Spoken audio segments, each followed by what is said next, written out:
Zita Renyu ngarikudzwe panyika sekudenga,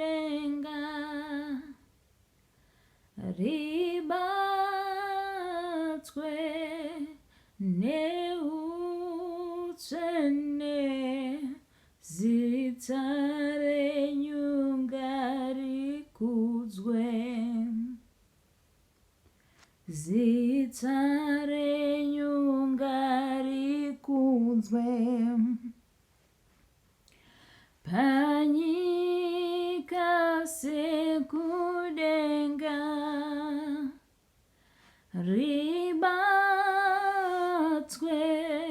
neutsvene. Zita renyu ngarikudzwe.